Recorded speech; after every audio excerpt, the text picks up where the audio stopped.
The truth about being buried alive, the secret the grave revealed. The night was suffocatingly silent, as if the city itself had stopped breathing. A pale moon hung low, its light broken by clouds that slithered like shadows across the sky.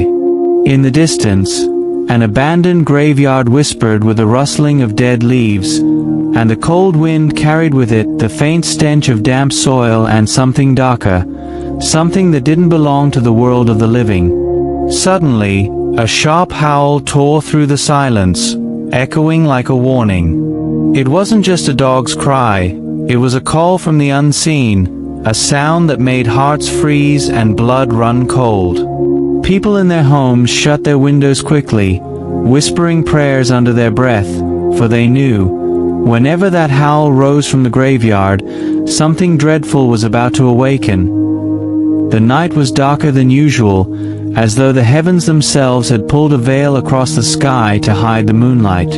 The small town of Elmsworth lay silent, its cobbled streets empty, its windows shuttered tight. But inside the silence, something stirred. A shadow moved between the alleys, its form half man, half whisper, leaving behind the faint stench of damp earth and blood. In an old stone house at the edge of town lived Amira, a young woman known for her kindness and her unshaken faith. She often read verses from the Quran, her voice soft yet steady, bringing peace to the few who gathered around her. Her father had taught her one lesson above all else: hold to justice, even if it is against yourself or those you love, for Allah sees what others hide. These words were drawn from Surah Al-Ma'idah, and they stayed with her, guiding her heart in times of confusion. But tonight was different. Amira could not sleep. The wind rattled her window shutters, carrying with it a sound that was neither entirely human nor beastly. She rose from her bed, wrapped her shawl tightly around her, and whispered a prayer before stepping into the hall. At the far end of the corridor, a dim lantern flickered, though she had blown it out hours ago. "Father," she called softly, her voice trembling. No answer. Her father had gone 2 days earlier to the capital, leaving her alone with only the loyal German shepherd her brother had gifted her years ago. His name was Zaid, and he was no ordinary dog. Strong, intelligent, and strangely perceptive, Zaid often sensed danger before it arrived. Tonight, he was already awake, standing near the door, hackles raised, teeth bared in a low growl. "Do you hear it too?" Amira whispered, bending to place her hand on Zaid's head. His ears twitched, and his growl deepened, confirming her fear. Something was outside. The door creaked suddenly, as though an unseen hand had tried to push it open. Zaid lunged forward, barking ferociously. But when Amira gathered her courage and pulled the door wide, there was no one there, only the hollow sound of wind sweeping across the fields. Her heart thudded in her chest, but she tried to steady herself. "Perhaps it is only the storm," she murmured, though deep inside she knew better.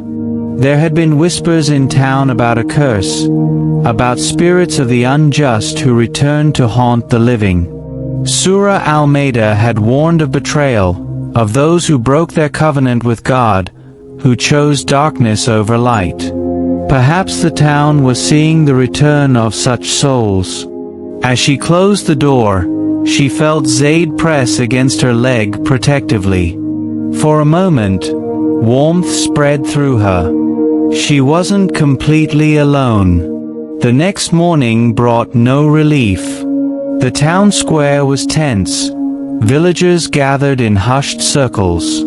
A man had been found dead near the river, his body drained of color, his eyes wide open in terror. Some swore they saw black smoke lingering above him before it vanished into the trees. Amira stood at the edge of the crowd, her shawl drawn close. She felt someone's gaze on her and turned to see Elias, the son of the town's judge. Elias was tall, with thoughtful eyes and a presence that carried both strength and quiet gentleness. He had admired Amira for years, though unspoken words always lingered between them. Today, however, his expression was grim. "This is not the work of men," Elias said quietly, moving closer to her. "Something ancient is walking among us." Amira lowered her voice. "Then we must return to the words of Allah.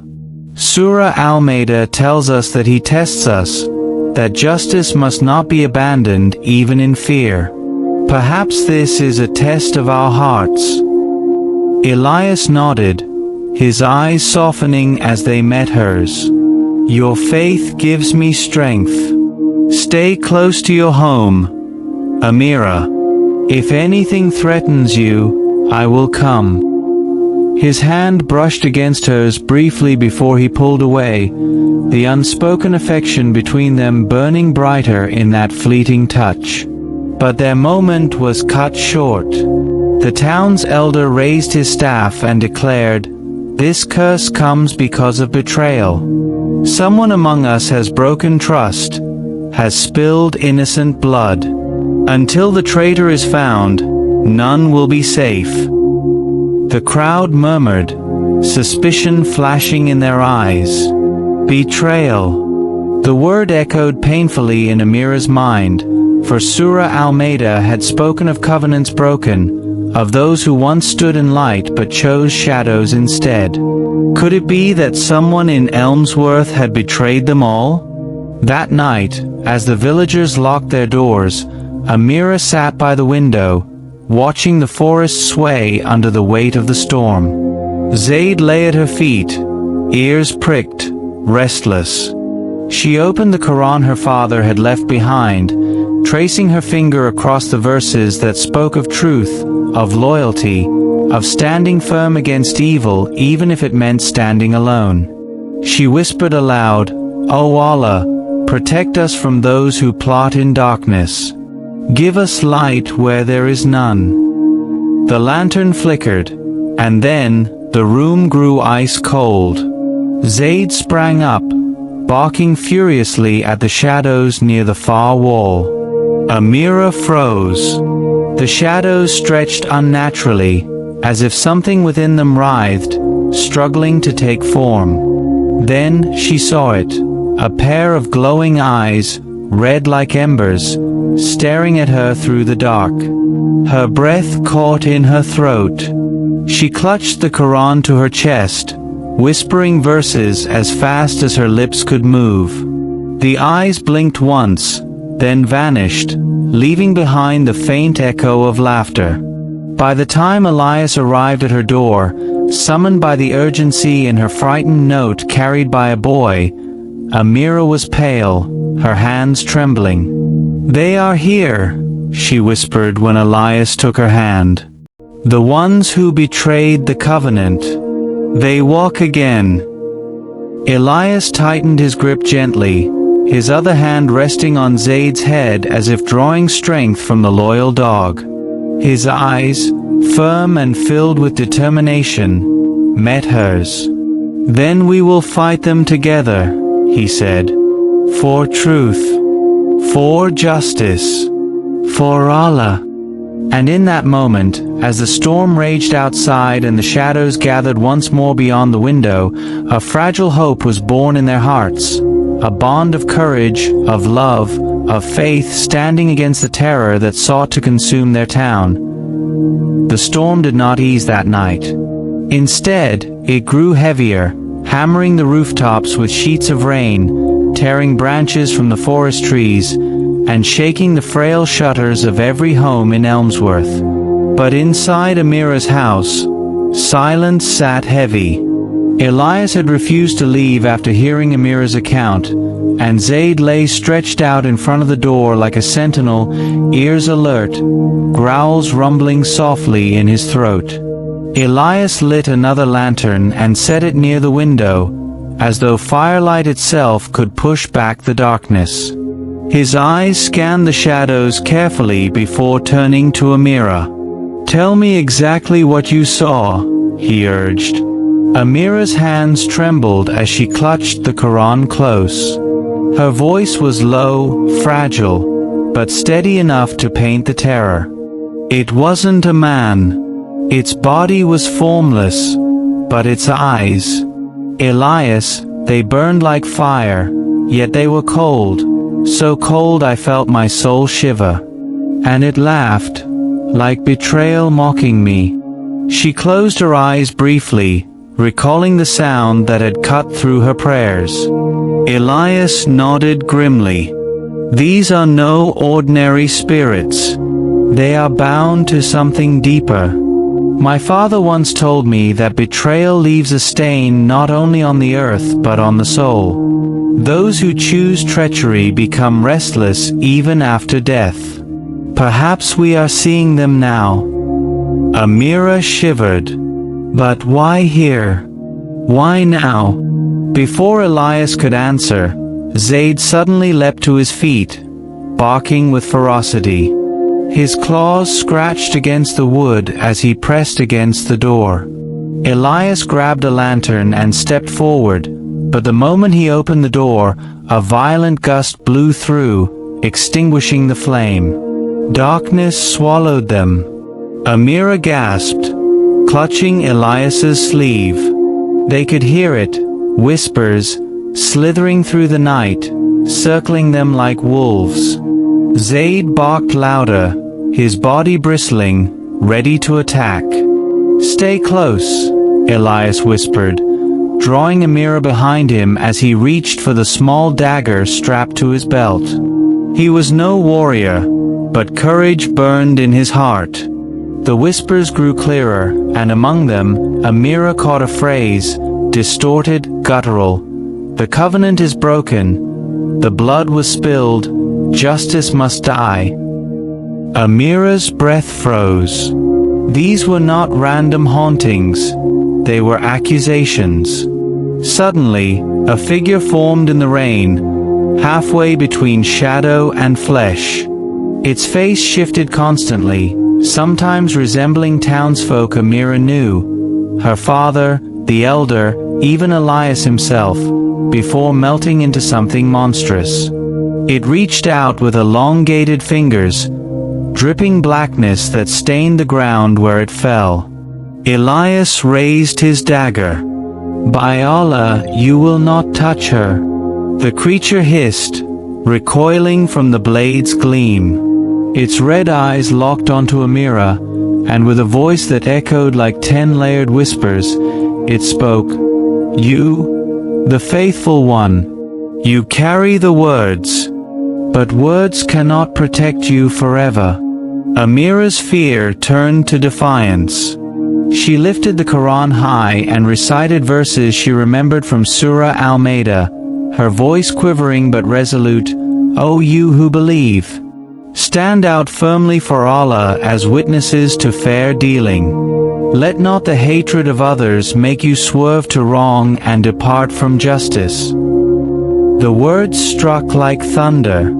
The creature shrieked, clutching its form as the shadows around it trembled.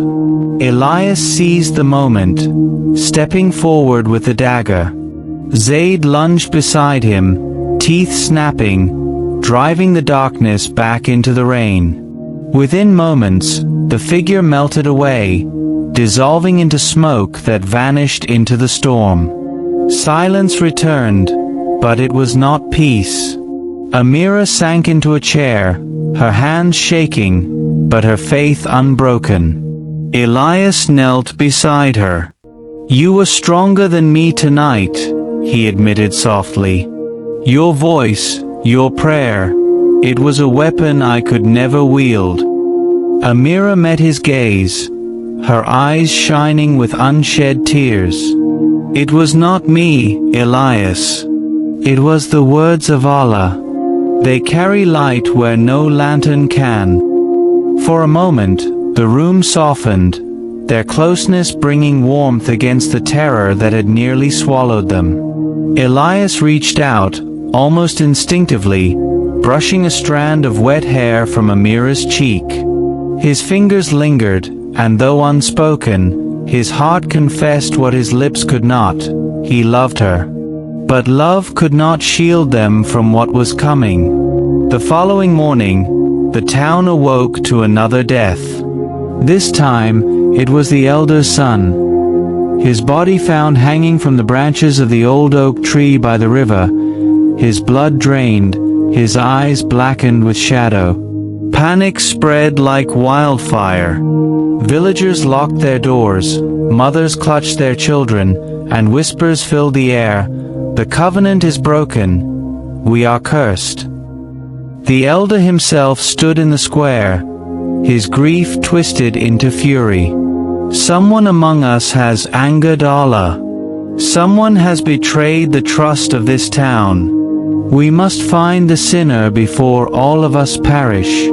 His eyes scanned the crowd, sharp with suspicion. And when they fell on Amira, clutching her Quran with Elias at her side, the crowd followed his gaze. She speaks of shadows, one villager muttered. She saw them, why not her? Another whispered. Her father is gone. Who knows where he truly is? Elias stepped forward, voice firm. Enough. Amira is not guilty. She has stood against the darkness, not invited it. But suspicion had already taken root. Amira felt it burn against her skin like fire, the betrayal of neighbors she had prayed for and helped. Her heart ached, but she remembered the words of Surah Al-Maida, "Do not let the hatred of others make you abandon justice." Even when suspicion turned toward her, she had to remain steadfast. That night, Elias refused to leave her side. Zayd too remained vigilant, growling at every creak, every shadow that dared to stretch across the walls. As the hours passed, Elias and Amira spoke softly, their voices weaving comfort through the storm. He told her of his childhood, of how he had admired her courage even when they were children playing near the fields. She confessed her fears, that perhaps she was not strong enough to face what was coming, that faith alone might not shield her. Elias took her hand gently. Faith is never alone. It lives in the hearts of those who love you, who will fight for you. You are not alone, Amira. Her heart warmed, fragile yet hopeful. For the first time, she allowed herself to believe that their bond, rooted in faith, growing in love, might be strong enough to withstand even the horrors stalking them. But as dawn approached, Zayd's sudden growl shattered the fragile peace. His eyes fixed on the corner of the room where the lantern's light did not reach. Amira and Elias turned slowly and froze. There, etched into the wall in dripping black letters, were words that had not been there before. The traitor is among you. The letters bled, dark liquid seeping down the stone, and beneath them appeared a symbol, an ancient mark of betrayal, one Amira had seen only in her father's old manuscripts about broken covenants. The horror of it sank in. Someone in Elmsworth, alive, had invited this darkness, and the shadows were only beginning their hunt. The village of Elmsworth had never seen a night like this. Torches of unnatural fire burned at the edge of the forest, casting a red glow across the town. From every street came the sound of screaming, doors slamming, and desperate prayers whispered into the storm. The shadows moved freely now, no longer hiding in corners but gliding boldly through the alleys, feeding on fear. Amira clutched the Quran tightly to her chest as Elias guided her through the chaos.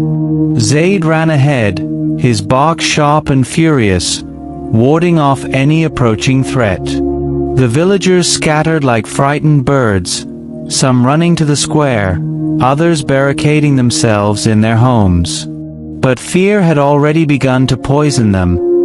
People shouted accusations, pointing fingers at their neighbors.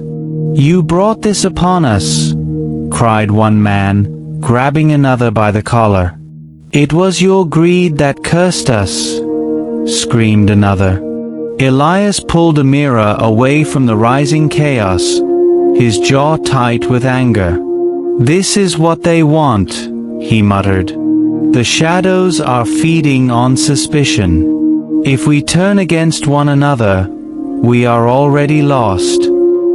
Amira's heart ached as she saw the faces of her neighbors, people she had prayed with, laughed with, broken bread with, now twisted by fear and hatred. She raised her voice, though trembling, "Do not betray each other. Stand together." Surah Al-Maida teaches us that justice and truth must not be abandoned, even in fear. But few listened. Fear had already sunk its claws deep. Elias led her through the side streets until they reached the old prayer hall at the edge of town.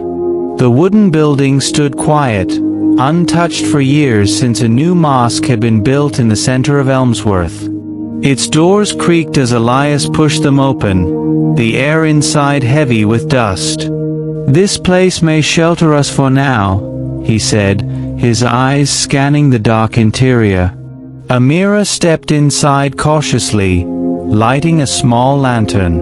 Shadows stretched across the walls, but for the moment, no sinister presence lingered. She set the Quran on a worn wooden table, her hands shaking less now that they had a place of refuge. Zayd settled near the entrance, his body tense, ever watchful.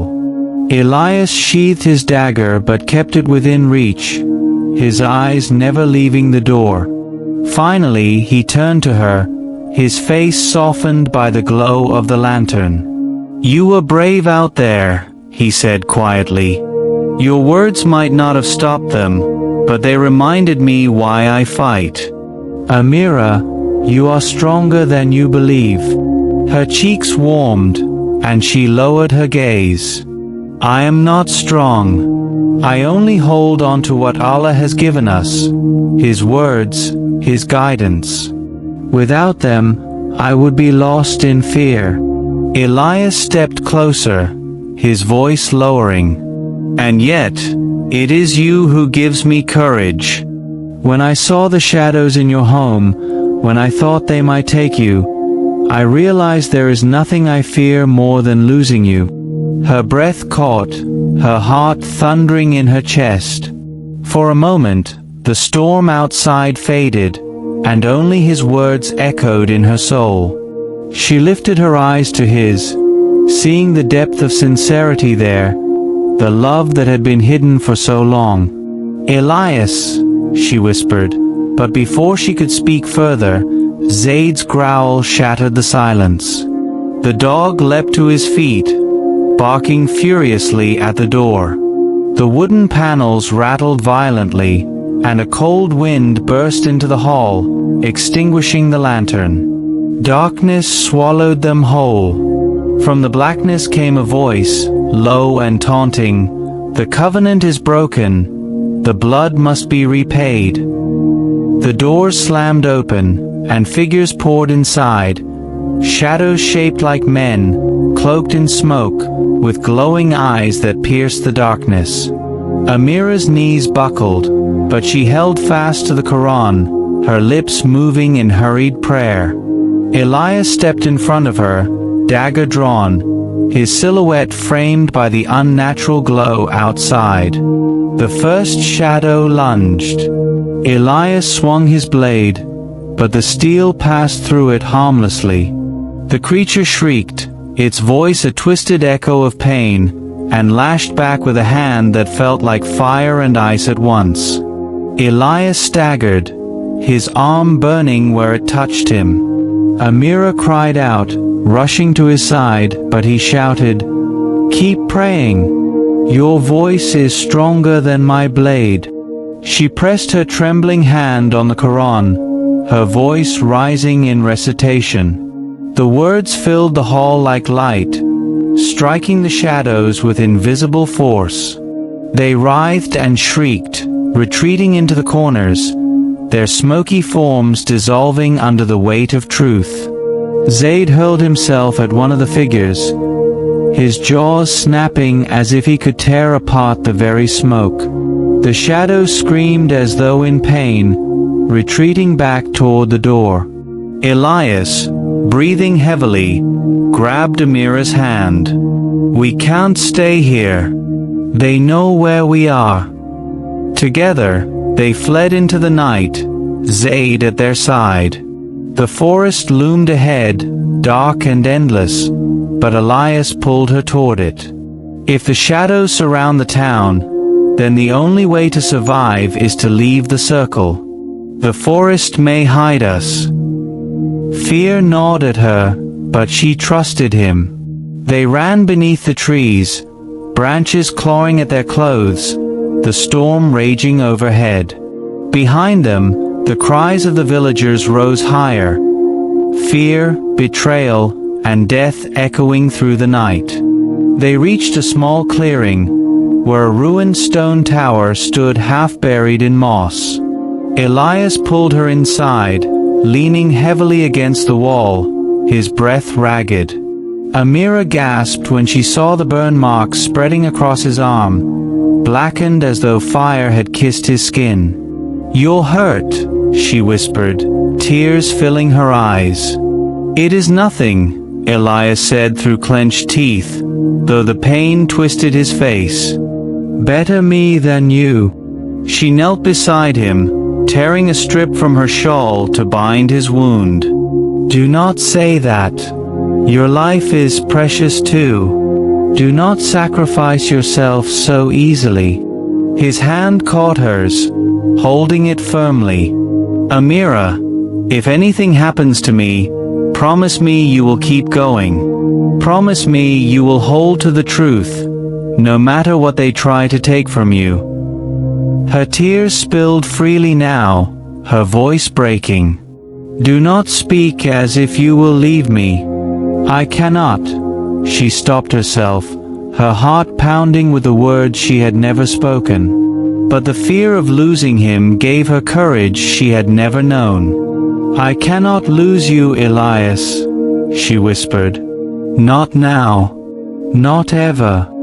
For a moment, the storm outside seemed to quiet. Elias's eyes softened, and despite the pain, a faint smile touched his lips. "Then I will fight to stay with you. Always."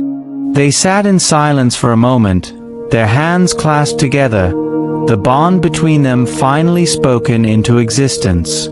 But the darkness was not done with them. From the forest came a new sound, a low, mournful wail that chilled the blood. Zayd rose, growling fiercely, his body tense. The wail grew louder, closer, until a figure emerged from the trees. Unlike the shadows before, this one was different. Its form was clearer, almost human, but its face was twisted with sorrow and rage. Its eyes glowed faintly blue instead of red, and in its hands it carried a broken chain. Elias's breath caught. That was the baker," he whispered. "He is no longer among the living." Amira's stomach turned. The shadow had taken one of their own and remade him into its servant. Betrayal had not only brought curses, it was turning the villagers into monsters. The creature stepped closer, its voice echoing with the baker's tone, yet hollow. "You left me. You prayed, but you did not save me. Now you will join me in the covenant of blood." Amira tightened her grip on the Quran, tears streaming down her face. She whispered, "Forgive us, O Allah. Guide us to the truth even when the darkness surrounds us." The baker's shadow lunged, Zayd charged to meet it, and Elias raised his dagger once more. The fight for their souls had only just begun. The air inside the ruined tower grew thick, heavy with the stench of decay as the baker's shadow creature stepped forward. His body, though translucent and smoky, still carried the outline of the man Amira had once known, the man who had greeted her with flour-dusted hands, who had given bread freely to children who had no coin. Now his eyes glowed an eerie blue, his mouth twisted into a sneer that did not belong to the kind-hearted man she remembered. Zayd barked savagely, fur bristling, his growls deep and relentless. Elias shifted his stance, dagger in hand, though his wounded arm trembled with the effort of raising it. Amira, clutching the Quran tightly, felt her knees weaken. "Back here," she whispered, naming the baker, her voice trembling with both sorrow and fear. "This is not you. This is not who you are." The shadow creature tilted its head, a sound emerging from its throat like broken glass scraping against stone. "He is gone," it hissed, its voice echoing hollowly. "Only betrayal remains. He was abandoned by his neighbors, left to die in fear. Now I am all that is left." Elias narrowed his eyes. "It feeds on lies. Do not believe its words, Amira." But the shadow stepped closer, its chain dragging across the ground with a metallic rattle. "She knows the truth," it taunted. "If justice had been served, if loyalty had been kept, I would not have fallen. Someone among you betrayed the covenant, and now, all of you will pay." Amira's heart clenched. She remembered the elders' accusations in the square, the way the villagers had begun pointing fingers, the way fear had turned friend against friend. Could it be true? Could one act of betrayal have opened the gate for this darkness? The creature lunged suddenly. Zayd leapt high, colliding with it in midair. The impact sent a shiver of black smoke rippling across the room, the chain clattering loudly as the shadow stumbled. Zayd bit down, his jaws snapping at the insubstantial form, but the creature's clawed hand struck back, sending the dog tumbling across the floor. "Zayd!" Amira cried, rushing to him. He rose quickly, shaking himself, eyes burning with defiance. Elias moved forward, dagger flashing as he slashed across the shadow's chest. The blade sliced through smoke but left a faint streak of glowing blue light, as though striking some hidden core. The creature shrieked in agony, retreating momentarily. "It can be hurt," Elias shouted, "but not with steel alone. Amira, pray, pray louder." Her lips quivered, but she closed her eyes and raised her trembling voice. "Bismillah. In the name of Allah, the most merciful, the most compassionate." Her recitation grew stronger with each word, her voice filling the ruined tower with a warmth that pushed against the icy air. The shadow staggered, its form unraveling. "Silence!" it howled, covering its ears as if the sound itself burned it. "You cannot save them. You cannot stop what has begun." Elias lunged again, driving his dagger straight into the glowing streak. This time, the blade stuck, the creature's body convulsing violently. It let out an unearthly scream, its smoky form splitting apart. With a burst of blue fire, the shadow collapsed into nothing but ash, leaving behind only the broken chain clattering on the ground. The silence that followed was deafening. Amira lowered her hands slowly, her breathing ragged. She felt Elias's arm around her shoulders, steadying her. His own chest rose and fell rapidly, sweat glistening on his forehead, his wounded arm trembling from the effort. "It's gone," he said softly. "For now." Amira looked down at the chain, its links blackened as though touched by fire. When she bent to pick it up, the metal was icy cold, sending a shiver through her bones. She examined it closely and noticed strange markings etched into the iron, symbols she did not recognize, but they seemed ancient, almost ritualistic. "This was not ordinary metal," she murmured. "This was made for something dark, something summoned." Elias's jaw tightened. "Then we know for certain. Someone in Elmsworth has called them here. This was no accident, no curse of nature. Someone betrayed us all." The weight of his words pressed heavily on Amira's heart. Betrayal, one of the gravest warnings of Surah Al-Maida. She thought of her father's lessons. Do not let hatred cause you to swerve from justice. Be just, for that is nearer to righteousness. Could it be that one of their own neighbors had broken their covenant with Allah and sold their loyalty to darkness? As the storm outside eased into a heavy drizzle, Elias sank to the floor, clutching his arm. Amira knelt beside him, worry filling her eyes. "You need rest," she said, reaching to check the burn. The wound had darkened, veins around it turning faintly blue. Her breath caught. "This is not normal. The shadow's touch is spreading." Elias looked at her with quiet determination. "Then I will endure it. As long as I can still stand, I will fight." Her eyes filled with tears. "You speak as if your life means nothing, but it means everything to me." The words slipped out before she could stop them, her voice breaking. Elias's gaze softened, his hand lifting to gently wipe away her tears. "And you mean everything to me, Amira. You are the light in this darkness. If I fall, it will not be because I gave up. It will be because I gave everything to protect you." Her heart ached at his words, a warmth blooming inside her even as fear clutched her chest. For a fleeting moment, she wanted to forget the storm, the shadows, the betrayal. She wanted to hold on to this bond that had finally come to light. But there was no time for such dreams. The sound of footsteps outside jolted them both. Amira grabbed the Quran, Elias rose unsteadily with his dagger, and Zayd positioned himself at the doorway.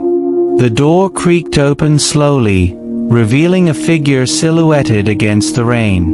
It was the judge, Elias's father. His face was drawn, his clothes drenched, his eyes filled with both relief and fear when they fell upon his son. "Elias! Amira!" he exclaimed. "You are safe. Praise be to Allah." But when his eyes fell on the chain in Amira's hands, his expression shifted. For the briefest moment, she saw something flicker there. Recognition, perhaps even fear. Elias frowned. "Father, what do you know of this?" The judge's lips parted, but no words came. His gaze darted away, his hands trembling slightly. "We must return to the town," he said hurriedly. "The people need guidance. They are tearing each other apart." Amira exchanged a wary glance with Elias. She remembered the shadow's taunting words, "Someone among you betrayed the covenant." And now, here was the judge, avoiding their questions, fear flashing in his eyes at the sight of the chain. Could it be him? The thought sent a chill through Amira's heart. But there was no time to press further. Outside, another scream echoed through the forest, this one louder, closer, filled with a terror that shook them to their bones. Zayd barked furiously, and Elias tightened his grip on his dagger. The night was far from over. and the truth, whatever it was, would soon come to light. The storm over the city had not yet calmed, and the shadows that grew longer each night seemed to whisper secrets only the broken hearts could hear. Elias walked through the narrow alleys, his steps heavy with memories, while beside him, Falco, the German shepherd, moved silently, his eyes glowing like lanterns of loyalty in the darkness. Elias had begun to understand that fate was not only testing him but was slowly weaving a story where love, betrayal, and faith collided like thunder. Far away, Anna sat near the candlelight, her trembling hands folded in prayer. She had begun to feel that every cry in the night carried a message for her soul. The verses of Surah and Nisa still echoed in her mind, words that reminded her of justice, protection, and divine warning. Yet, as her lips moved in silent whispers, she could not stop the tear that slipped down her cheek, a tear not only of fear but of longing, for she missed Elias with an ache she could no longer hide. Falco paused suddenly, growling at the unseen. A shadow darted across the broken wall, but when Elias turned, nothing was there. The air itself felt alive, as if the spirits of the forsaken were watching. "We are not alone," Elias whispered, tightening his grip on the small dagger he carried, "not for war, but for survival." Falco pressed against him, a silent shield of courage. That night, as they reached the abandoned church at the edge of the woods, Elias felt an overwhelming pull inside his chest. He knew someone was waiting for him there. And indeed, within the shattered glass and the broken cross, a figure stood, cloaked in black, but the eyes were familiar. "You should not have come," the figure said, the voice echoing like a curse. Elias froze. It was Marcus, his old friend, the one he once trusted more than himself.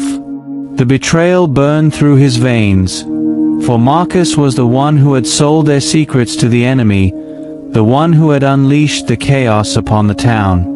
Falco barked fiercely, the sound shaking the silence like a warning of justice. "Why, Marcus?" Elias asked, his voice breaking. "Why would you trade your soul for silver when we were brothers?" Marcus's face twisted between guilt and arrogance. "Because love is weakness, Elias. And faith is a chain. I wanted freedom, and power gave it to me." But before Elias could speak again, Anna's voice echoed from behind them. She had followed, guided by her own restless heart. "No, Marcus," she cried, her face pale in the moonlight. "Power is the true chain. Only love and faith set us free." At that moment, the wind howled through the broken church, and the candles went out, plunging them into darkness. The storm outside broke again, and thunder rolled like the anger of heaven. Falco stepped forward, ready to fight not only flesh but the evil that hid within the betrayal. And in that darkness, Elias realized that the battle was not against Marcus alone, it was against the shadow that had taken root inside him. The night had grown heavier, carrying with it the kind of silence that felt unnatural, as if the city itself was holding its breath. Lucas walked slowly through the dimly lit streets, his German shepherd Rex pacing a step ahead, every muscle in the dog's body alert and tense. Shadows stretched long across the cobblestones, and the lamps flickered with a nervous glow that reminded Lucas of a heartbeat in distress. The sense of dread he carried had not left him since their last encounter with a group hiding in the city, those who had twisted scripture for power and fear. It wasn't only the danger of armed men that haunted him now, it was the unseen, the whispering temptation that preyed on the weak-minded. Rex growled low, his ears swiveling. Lucas immediately stopped. He trusted Rex more than his own instincts. The dog had saved his life too many times to doubt him now. "What is it, boy?" Lucas whispered, crouching low. The air shifted, heavy with a scent that was wrong, metallic, like old blood. Suddenly, from the alley ahead, a figure emerged, cloaked in darkness, moving without sound. Lucas reached instinctively for his weapon, but Rex leaped forward, teeth bared, barking with ferocious authority. The figure froze, then raised its hands slowly. "Don't shoot," the voice said, raspy and trembling. It was a woman. She stepped into the light, revealing a face streaked with grime and fear. Her clothes were torn, as if she had run far and fast. Lucas lowered his weapon but did not relax. Rex stood between them, tail stiff, ready to attack at the slightest wrong move. "Who are you?" Lucas demanded.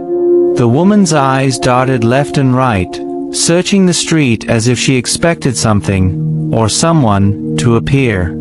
"They're coming," she whispered, her voice cracking. "You can't stay here. They're hunting anyone who stands against them." Lucas felt a chill crawl down his spine.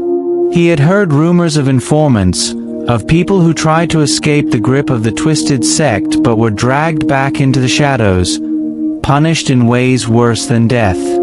Rex stepped closer to her, sniffing cautiously, as if testing whether she spoke truth. To Lucas's surprise, the dog eased his posture slightly, though he did not break his watchful stance. That was enough for Lucas to take her seriously. "What's your name?" he asked.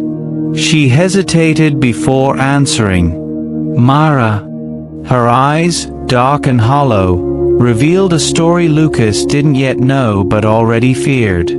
He gestured for her to walk with him, keeping her in front where Rex could monitor her every movement. As they moved, Mara spoke in fragmented sentences. "They promised us protection, light in the darkness," they said. "But it was lies. They wanted obedience. They wanted blood." Her words struck Lucas like cold steel. He remembered the verses that had been twisted by those men, the way they had weaponized faith to justify cruelty. He felt his heart ache, not just for Mara, but for every innocent soul caught in that deception. As they neared an abandoned church at the edge of the district, Mara stopped suddenly, gripping Lucas's arm with desperation. "Don't go in there," she hissed. "That's where they gather." Rex growled again, confirming the danger. Lucas's training told him to retreat, regroup, but something inside pulled him forward. He could hear faint murmurs from within the church, chants, low and haunting, rising and falling like the tide of an unholy sea. The sound crawled beneath his skin. Mara trembled beside him, whispering, "They call it prayer, but it is a curse. Every night they speak against those who resist, and every morning someone disappears." Lucas clenched his jaw. He had seen the aftermath of such curses. Families torn apart, neighbors turning on one another, the city gripped by paranoia. He placed a hand on Rex's head, steadying himself as much as the dog. "We can't just walk away," he murmured. Carefully, Lucas led them around the side of the church, where a broken window allowed a glimpse inside. The sight froze his blood. Dozens of men and women knelt before a shadowed figure at the altar. Candles flickered, casting grotesque shapes across the walls. The figure spoke with a booming voice that seemed to rattle the very air. "Those who oppose us will burn. Their light will be swallowed by darkness. We are chosen. They are condemned." The congregation repeated in unison, voices hollow, as if their souls had been drained. Rex pressed against Lucas's leg, growling deep in his chest. Mara covered her mouth, tears spilling as she shook her head. "That's him," she whispered. "The one who took my brother. He said my brother would be made an example. I never saw him again." Lucas felt the fire of anger rise within him, but he forced it down. Anger without discipline would only get them killed. He studied the leader carefully, noting the guards stationed at the doors, the way the congregation seemed entranced. He realized with a sickening clarity that this was more than just fear. It was control, spiritual and psychological. They weren't merely threatened, they were chained by belief twisted into poison. Rex suddenly stiffened, ears pricking sharply. Someone was approaching from behind. Lucas spun just in time to see a guard raising a weapon, but Rex launched himself like a thunderbolt, slamming into the man with teeth snapping. The gun fired into the air, shattering the silence. Chaos erupted. From inside the church, the chanting stopped abruptly. Shouts rang out. "They found us!" Mara screamed. Lucas dragged her down behind a stone wall, firing a quick shot that forced another guard to retreat. Rex fought fiercely, dragging the first guard to the ground until Lucas commanded, "Rex, Zurich!" The dog obeyed instantly, retreating to his master's side, his muzzle stained but his eyes burning with loyalty. More guards spilled out of the church, armed and searching. Lucas's mind raced. They couldn't fight them all head-on. He grabbed Mara's hand and pulled her into the narrow alley beside the church. Rex bounded ahead, leading the way. Their footsteps echoed in the night, chased by the angry shouts of pursuers. As they ran, Mara gasped, "You don't understand, he's not just a man. People say he commands shadows. They say the night itself obeys him." Lucas wanted to dismiss it as fear-driven superstition, but deep inside, he remembered the way the leader's voice had shaken the air, the way even Rex had seemed unsettled. He couldn't deny the possibility that something darker was at play. They ducked into an old warehouse, the scent of rust and mold thick in the air. Lucas pressed Mara against the wall, placing a finger to his lips. They stood in silence, only the sound of their breathing filling the space. Rex crouched low, watching the doorway like a sentinel. Outside, footsteps pounded past, fading into the distance. For a brief moment, they were safe. Mara slid down the wall, her body trembling. "You don't know what you're walking into," she whispered. "They'll destroy you, just as they destroyed the others." Lucas knelt beside her, his voice firm but gentle. "Listen to me. Fear is what they want. Fear is their weapon. But light exists even in the darkest night. We just have to hold it steady." His words seemed to reach her, though doubt lingered in her eyes. Rex nudged her hand gently, as if offering comfort. For the first time, Mara allowed a small, fragile smile to break through. The silence was shattered again by a sound that made Lucas's blood run cold, a low, unnatural hum, rising from the direction of the church. It wasn't mechanical, nor was it entirely human. It was something else, something that seemed to vibrate against the soul itself. Mara's face drained of color. "It's starting," she breathed. Lucas tightened his grip on his weapon, glancing at Rex. The dog stood ready, unwavering. Whatever awaited them, Lucas knew one thing with absolute certainty. He was not alone. Rex, loyal and fearless, would stand with him against the darkness. And together, they would uncover the truth, even if it meant facing the very heart of evil itself. The night was heavy, as if the sky itself carried a secret it could not bear to speak. The wind whispered through the trees, carrying with it a coldness that seemed to pierce straight into the bones of those who dared to walk under its shadow. In the distance, the ruins of an abandoned house stood like a silent witness to forgotten sins. Its broken windows looked like hollow eyes, watching, waiting, almost alive. Inside, the air was suffocating. The walls still carried the marks of fire and ash, but it was not the flames that haunted the place.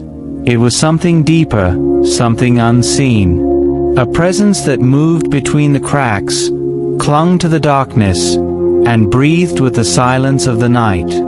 She stepped inside slowly, her heart trembling with a mix of fear and longing. Her eyes searched the corners of the ruined hall as though expecting to find answers in the dust. Behind her, he followed, his hand hovering near hers but not daring to hold it yet. The unspoken emotions between them were as strong as the dread that filled the air. Love and terror intertwined, two forces pulling them closer and tearing them apart at the same time. Then came the sound. A soft whimper, fragile, broken, desperate. It was not human, yet it was filled with a sorrow so raw that it cut deeper than any scream. They froze. The sound came from below, beneath the rotten wooden floor. His eyes met hers, and without speaking, they both knew. Something was alive where no life should have been. He knelt, brushing away dust and shattered wood until his fingers found a hidden hatch. When he forced it open, the coldest air they had ever felt rushed up, carrying with it the stench of earth and despair. And there, deep inside the shadows, a pair of glowing eyes stared back, eyes that did not belong to the living, yet carried a loyalty that no death could break. Her breath caught. His heart pounded. In that moment, love, fear, and faith collided in a storm that neither could escape. The past was no longer buried. It was rising.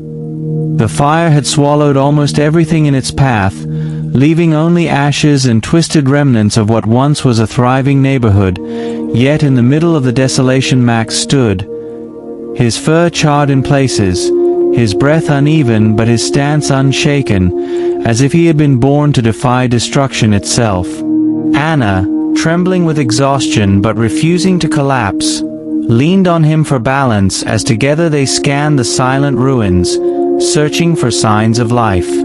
The silence was broken suddenly by a muffled cry beneath a collapsed wooden beam, faint, desperate, but unmistakably human. Without hesitation, Max lunged forward, teeth and claws working furiously to dig through smoldering debris, the smoke stinging his eyes yet not slowing his determination. Anna, gathering what strength she had left, pulled at broken planks, ignoring the splinters that cut deep into her skin. At last, beneath layers of debris, they uncovered a boy no older than 10, his face streaked with soot, his small chest rising in shallow, fragile breaths. The moment Anna lifted him free, Max whined, circling protectively, his tail low but wagging with relief. The boy whispered something incoherent, clutching Anna's arm as tears streamed down his dirt-covered cheeks, and she pulled him close, promising over and over that he was safe now. But safety was still far away. Flames were creeping again, carried by shifting winds, and the weakened building behind them groaned, ready to collapse at any moment. Max barked sharply, urging them forward, his body guiding their escape route through the smoke-filled labyrinth. Every second mattered, every breath felt stolen from fate. As they stumbled toward open ground, Anna realized something unshakable. This was not merely survival, it was destiny unfolding, for Max was no ordinary dog, and this night was not meant to end in silence but in a story that the world would never forget.